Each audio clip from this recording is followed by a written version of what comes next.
Baik, kita mulai aja rekan-rekan semua di 1938. Assalamualaikum warahmatullahi wabarakatuh. Selamat malam rekan-rekan semua. Selamat malam Mas Dwi Aji Pangestu, Mas Abi Sofyan, dan beberapa teman yang belum bisa hadir seperti Mas Arya Davin dan Mas Gus Mareto ya. Pada malam hari ini, pertemuan kedua di mata kuliah e-Business Teknologi. Saya akan menjelaskan pada saat pertama ini pendahuluan, definisi, dan konsep dasar bisnis teknologi. Jadi, bisnis teknologi adalah kegiatan bisnis yang dilakukan secara elektronik, terutama melalui internet. Hal ini mencakup berbagai aktivitas seperti jual beli produk, e-commerce, pemasaran online, e-marketing, layanan pelanggan online, dan kolaborasi di berbagai macam bisnis. Lalu sejarah perkembangan bisnis teknologi. Di bisnis tentunya telah berkembang pesat sejak muncul internet. Pada awalnya, bisnis teknologi terbatas pada kegiatan sederhana seperti email dan website yang statis, sistem informasi. Namun seiring dengan perkembangan teknologi, inovasi bisnis semakin kompleks dan mencakup berbagai fitur seperti e-commerce, sosial media, dan mobile commerce. Lalu apa dampak bisnis teknologi terhadap bisnis konvensional?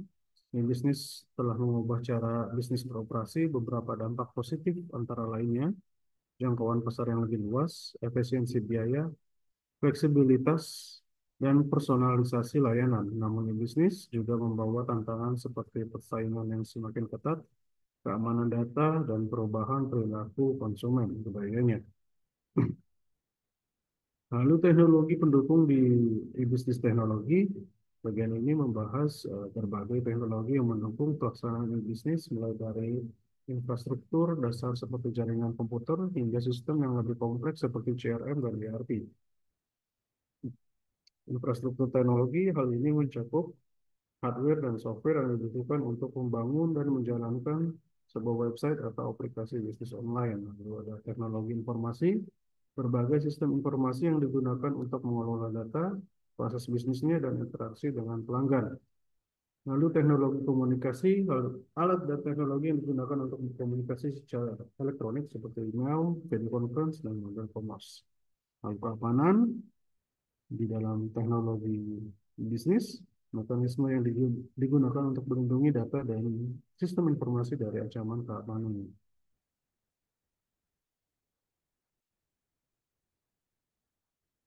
Di sini e-business teknologi dan e-business konsep and design adalah dua mata kuliah yang berfokus pada aspek berbeda dari bisnis digital. Perbedaannya, keduanya terkait dengan penerapan teknologi dan konsep bisnis dalam lingkungan online, tetapi memiliki pendekatan dan fokus yang berbeda. Berikut adalah perbedaan utama antara kedua mata kuliah tersebut. Yang saat ini, di bisnis teknologi, pada saat jam 7 sampai jam 9, fokus utamanya adalah teknologi yang mendukung operasional dari bisnisnya. Penekanan pada teknologi, jadi berfokus pada perangkat teknologinya, infrastruktur, dan sistem yang memungkinkan bisnis beroperasi secara digital. Mahasiswa mempelajari berbagai teknologi di internet, cloud computing, big data, dan keamanan cyber yang digunakan untuk menjalankan bisnis online. Lalu implementasi teknologi, bagaimana teknologi dapat diimplementasikan untuk mengoptimalkan operasional bisnisnya, mulai dari sistem manajemen basis data hingga integrasi seperti AI, IoT, dan blockchain dalam uh, interval bisnis. Lalu ada pemecahan masalah teknis, ya, membahas bagaimana teknologi dapat memecahkan problem solving, masalah efisiensi bisnis, mempercepat proses transaksi, meningkatkan interaksi dengan pelanggan, serta memperkuat sistem keamanan. Dan di dalam e-bisnis teknologi, fokus utama lainnya adalah praktis dan teknis. Pembahasan lebih teknis seperti infrastruktur IT, perangkat kerasnya, perangkat lunaknya yang digunakan untuk mendukung bisnis online, serta bagaimana mengelola teknologi untuk mencapai tujuan bisnis. Perbedaan dengan e-bisnis konsep and design yang mata kuliah jam 5 sampai jam 7 tadi, pada pertemuan sore tadi, fokus utamanya adalah konsep. planning, perancangan, sorry, dan strategi bisnis dalam bisnis. Penekanan pada desain dan strategi. Mata kuliah e-business konsep and design menekankan bagaimana konsep bisnis beradaptasi dan dirancang untuk di dunia digital. Hal ini termasuk analisis model bisnis, strategi pemasaran online, perancangan user experience, UX, dan UI-nya, interaksi antar muka dalam platform digital. Lalu fokus utama yang lain dari dalam bisnis konsep dan desain itu pembuatan konsep bisnis. Mahasiswa belajar bagaimana merancang dan mengembangkan strategi bisnis yang efektif dalam lingkungan digital termasuk pengembangan model B2B, B2C, C2C, serta cara bisnis berinovasi di pasar yang kompetitif. Lalu fokus utama di bisnis konsep and design juga dalam bentuk desain sistem e-bisnis. Fokus pada perancangan dan pengembangan platform e-bisnis termasuk desain aplikasi, e-commerce website, dan sistem transaksi online yang user-friendly serta mudah diakses oleh pengguna. Lalu pemahaman bisnisnya, ya, lebih berorientasi pada strategi bisnis, inovasi, model bisnis, serta memahami perilaku konsumen dalam dunia digital untuk menciptakan solusi bisnis yang lebih tepat sasaran dan menguntungkan. Oke, Mas Lesmar itu, ini apa Mas, silakan join di kelas bisnis teknologi. Oke, lalu ini table, perbedaan antara e-business teknologi atau kuliah saat ini dengan e-business konsep dan desain yang jam 5 tadi sore. Fokus utamanya kalau e-business teknologi itu teknologi dan infrastruktur untuk mendukung operasional e-business. Tetapi kalau e-business konsep, itu konsep, strateginya, dan desain bisnis di digital. Kalau pendekatannya di e-business teknologi, mata kuliah pada saat ini, teknologi informasi, keamanannya, infrastruktur, cloud, dan database. Namun apabila di e-business konsep, itu pendekatannya beririsan dengan pengembangan model bisnis, desain user experience, user interface, dan strategi pemasaran. Penekanannya di bisnis teknologi, implementasi teknologi untuk meningkatkan efisiensi dan keamanan. Namun apabila di mata kuliah bisnis konsep dan desain, itu penekanannya terdapat pada titik strategi bisnisnya, inovasinya, dan desain antar muka pengguna. Tujuan pada mata kuliah pada saat ini, bisnis teknologi, memahami teknologi, mendukung bisnis dan cara mengelolanya. Namun pada e-business konsep dan desain, tujuannya adalah merancang model bisnis e-business yang inovatif dan efektif. Ini perbedaan dari sisi aspek topik, contohnya e-business teknologi itu pendekatan melalui cloud computing, AI, IoT, cyber security, dan sistem basis data. Atau topik lain di dalam mata kuliah e-business konsep dan desain yaitu strategi e-commerce, user interface design, dan digital marketing. Untuk cyber security di dalam bisnis teknologi yang sering kita pahami, yang sering kita lihat adalah peretasan serangan cybernya yaitu menyerang sistem untuk mendapatkan akses yang tidak sah. Malware, perangkat lunak berbahaya seperti virus, bom, dan ransomware yang dapat merusak data atau sistem. Lalu phishing, serangan yang menipu, menggunakan untuk memberikan informasi sensitif. Lalu DDoS, Distributed Denial of Services, serangan yang bertujuan untuk melumpuhkan sebuah situs web atau layanan online. Ancaman keamanan lainnya di dalam bisnis teknologi yang kita tahu adalah kebocoran data, jaringan data sensitif seperti informasi pelanggan, data keuangan, atau data pribadi. Ini banyak sekali yang bocor di data pribadi di Indonesia. Lalu ada pencurian juga, pencurian identitas, penggunaan identitas seseorang yang secara tidak sah untuk melakukan tindakan kriminal. Seperti yang terjadi di pusat data nasional ya, kita tahu itu datanya dijual di website luar negeri, dan itu melumpuhkan benar-benar sistem imigrasi kita. Ya. Teknologi keamanan untuk bisnis teknologi untuk mengatasi ancaman-ancaman seperti yang terjadi Berbagai teknologi keamanan telah dikembangkan, antara lain firewall-nya melindungi jaringan dari akses yang tidak sadar dari luar. Kedua, sistem penemuan intrusi atau IDS mendeteksi aktivitas yang mencurigakan pada jaringan internal. Lalu ada sistem pencegahan intrusi atau IDS mencegah serangan sebelum terjadi. Enkripsi data mengubah data menjadi kode yang tidak dapat dibacakan praktik khusus. Lalu ada digital signature, tanda tangan digital yang digunakan untuk memverifikasi identitas pengiriman atau integritas pesan. Lalu ada two-factor authentication, menambah 2FA, menambahkan lapisan keamanan dengan meminta pengguna untuk memberikan dua bentuk verifikasi, misalnya password dan kode OTP. Lalu ada VPN, Virtual Private Network, membuat koneksi yang aman melalui internet. Seperti yang kita ketahui, belum lama ini, di pusat data nasional kita terjadi kebocoran data dan datanya tersebut oleh hacker dijual berdasarkan black market.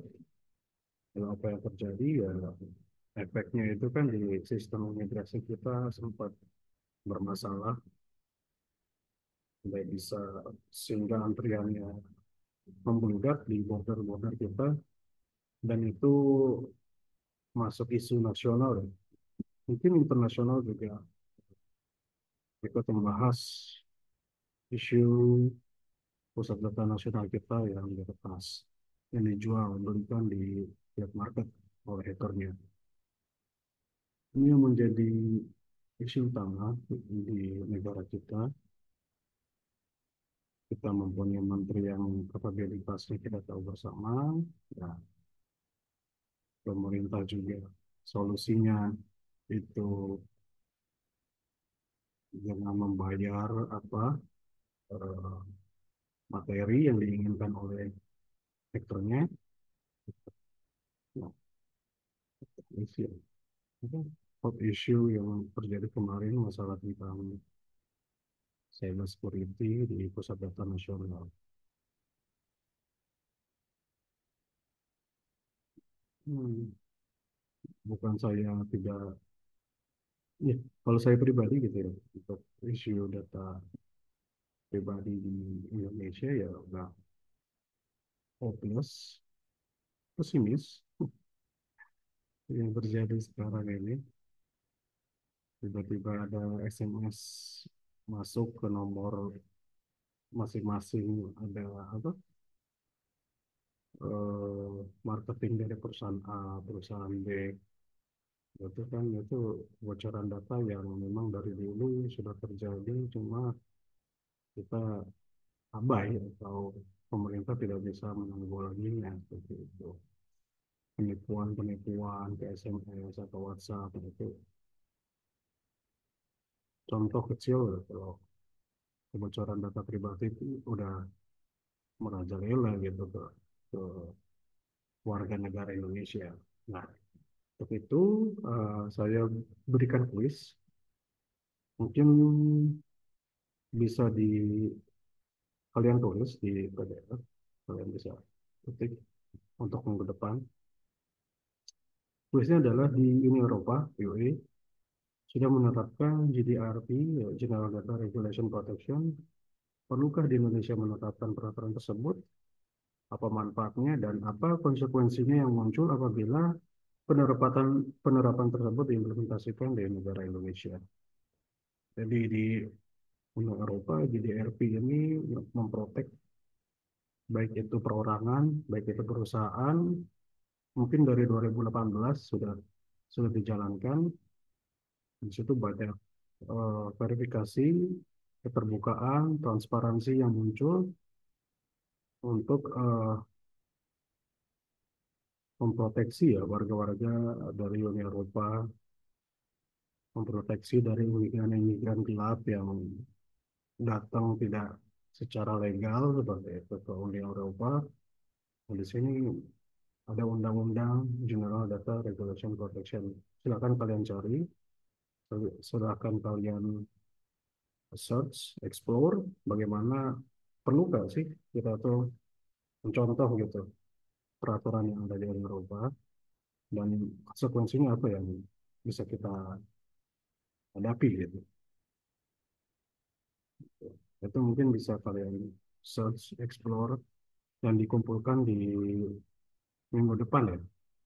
Akan sebuah pemaparannya udah saya share ya di Zoom. Silakan di download.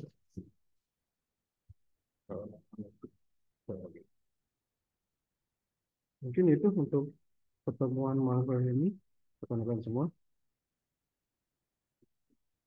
ada pertanyaan? Ada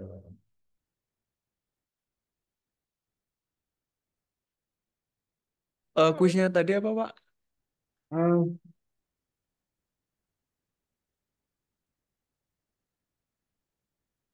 di Eropa sudah menerapkan Undang-Undang General Data Regulation Protection (GDPR). Lalu, perlukah di Indonesia menerapkan peraturan tersebut?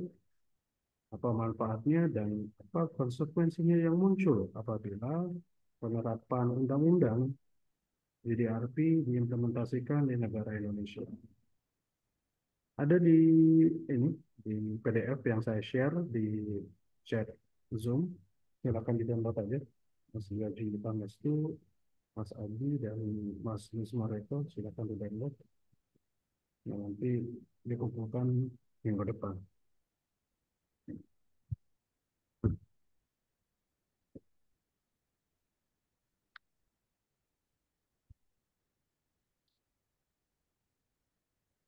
Walaupun telat gitu ya, data-data kita udah bocor kemana-mana gitu. Cuma kan adalah proteksi dari kita gitu. Yang pengen. Oh, saya share lagi ya berarti ya. Kita saya share lagi sistem.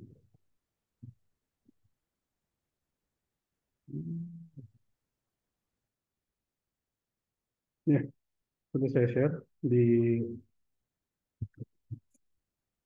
Zoom, WhatsApp, sorry di chat Zoom. Saya sudah share. Silakan di-download rekan-rekan semua.